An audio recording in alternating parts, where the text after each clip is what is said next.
আজকে বিকালে একদম কিছুই বানাতে ইচ্ছা করছিল না। কি যে তৈরি করব সহজ কিছু ঝটপট হয়ে যাবে।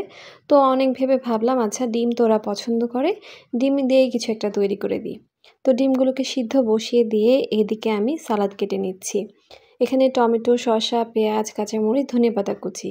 দিয়েছি কাসুন্দি আর চাটনি। তেঁতুলের টক আরকি।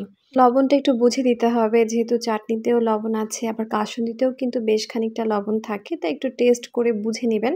এখন এবারে সবকিছু খুব ভালো করে মেখে নিতে হবে। এতক্ষণে আপনারা কিন্তু বুঝে গেছেন আমি কি বানাচ্ছি। ডিমের সেই ভাইরাল চাটনিটা বানাচ্ছি। এটা এত ঝটপট হয়ে যায় আর খেতেও কিন্তু অনেক ভালো লাগে।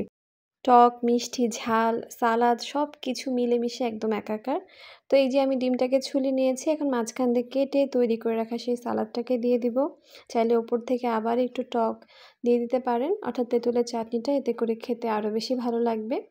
একে, একে এখন সবগুলোই আমি তৈরি করে নিচ্ছি। এখন একটু চারপাশ থেকে একটু মুছে সুন্দর করে পরিষ্কার করে নিচ্ছি, দেখতে ভালো লাগবে। ওপর থেকে আবারও একটু টক দিয়ে দিচ্ছি। ব্যাস তৈরি হয়ে গেল। আপনারাও কিন্তু ঝটপট বানিয়ে টেস্ট করতে পারেন।